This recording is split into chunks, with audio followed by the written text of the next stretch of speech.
Hello बच्चों, स्वागत है आप सबका आपके अपने चैनल RNG के हब में। आज हम देखते हैं एडगेट अभ्यास पुस्तिका भाषा भारती कक्षा 5 का पाठ 19। उसका नाम है मैं और मेरा देश।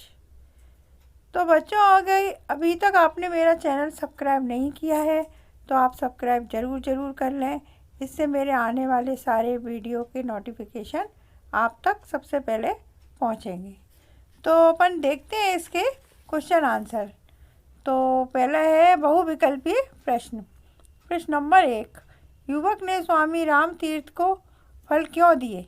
ऑप्शन, युवक फल बेचने वाला था, स्वामी जी ने फल मंगाए थे अपने देश का मान रखने के लिए, स्वामी जी का मान रखने के लिए। तो इसका आंसर है सी, अपने देश का मान रखने के लिए। प्रश्न नंबर 2, मोहन और सोहन बहुत तेज रिक्त स्थान है, वाक्य में कौन सा क्रिया शब्द आएगा? दौड़ता, दौड़ा, दौड़ेगा, दौड़ते। तो इसका आंसर आएगा डी, दौड़ते हैं। मोहन और सोहन बहुत तेज दौड़ते हैं। अति लघु उत्तरीय प्रश्न, एक शब्द या एक वाक्य में उत्तर देना है इनका।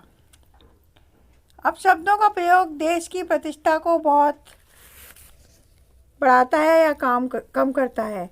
तो इसका आंसर है कम करता है। प्रश्न नंबर 4, दिए गए वाक्य को शुद्ध करके लिखिए। जंगल में बहुत से जानवर रहती हैं। उसका है जंगल में बहुत से जानवर रहते हैं। प्रश्न नंबर 5, निमंत्रित होने पर देर से पहुंचना किस प्रकार का व्यवहार है? इसका आंसर लिखिए बच्चों आप, शिष्ट व्यवहार के विपरीत व्यवहार है। प्रश्न नंबर 6, जापानी युवक ने स्वामी जी के समक्ष अपने देश का गौरव कैसे बढ़ाया? उत्तर, स्वामी जी के को ताज़े फल भेंट करके बढ़ाया। लघु उत्तरीय प्रश्न, जापान में शिक्षा लेने गए युवक के देशवासियों का पुस्तकालय में प्रवेश वर्जित हो गया था। कारण सहित लिखिए। इसका कारण ये है क्योंकि युवक ने उस पुस्तक से चित्रों को निकाल दिया था। प्रश्न नंबर 8, दिए गए मुहावरों के अर्थ लिखकर वाक्यों में प्रयोग कीजिए। सिर नीचा करना यानी लजा देना। युवक ने पुस्तक में से चित्र निकालकर उसके पूरे देश का सिर नीचा कर दिया। दूसरा मुहावरा है इधर की उधर लगाना, मतलब चुगली करना। विजय की बात का क्या भरोसा करना, वह तो बस इधर की उधर लगाया करता है। प्रश्न नंबर 9, नवा प्रश्न देखते हैं बच्चों पर। सार्वजनिक स्थानों पर हमें कौन से कार्य नहीं करने चाहिए? तो सार्वजनिक स्थानों पर हमें कौन से कार्य नहीं करने चाहिए? तो आप जानते हो सार्वजनिक स्थान कौन कौन से हैं। इस विद्यालय है, अस्पताल है, पुलिस स्टेशन है, रेलवे स्टेशन है, ये सब सार्वजनिक स्थान कहलाते हैं। इन पे हमें कभी कचरा नहीं फैलाना चाहिए, किसी भी सामान को तोड़फोड़ नहीं करना चाहिए, हर सामान को अपना समझना चाहिए। प्रश्न नंबर 10, समाज में अपने देश की समस्याओं और परेशानियों को चर्चा करने से क्या लाभ होता है?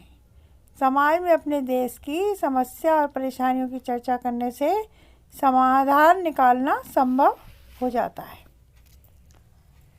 अब बच्चों देखिए, प्रश्न नंबर 11 है, प्रतिवेदन को पढ़कर प्रश्नों के उत्तर दीजिए। तो आप इस प्रतिवेदन को पढ़ लीजिए और फिर इसके क्वेश्चन आंसर लिखिए। तो इसमें फर्स्ट क्वेश्चन है, प्रतिवेदन किस दिवस के बारे में है? तो इसका आंसर लिखो गणतंत्र दिवस के बारे में। गणतंत्र दिवस क्यों मनाया जाता है? क्योंकि इस दिन भारतीय संविधान लागू हुआ था। 26 जनवरी को गणतंत्र दिवस मनाते हैं अपन। ध्वजारोहण किसके द्वारा किया गया? उनका नाम भी लिखिए, मुख्य अतिथि के द्वारा किया गया। और सांस्कृतिक कार्यक्रम किसके द्वारा प्रस्तुत किए गए? बच्चों के द्वारा। 5वां प्रश्न है, कार्यक्रम के आरंभ और समापन में क्या हुआ? उत्तर, कार्यक्रम के आरंभ में ध्वजारोहण और समापन में पुरस्कार और मिष्ठान वितरण किया गया। हमें ऐसे कौन कौन से कार्य करने चाहिए जिसमें देश का गौरव बढ़े? ये आपका दीर्घ उत्तरीय प्रश्न है। तो इसका आंसर है हमें हमेशा ईमानदारी से कार्य करना चाहिए।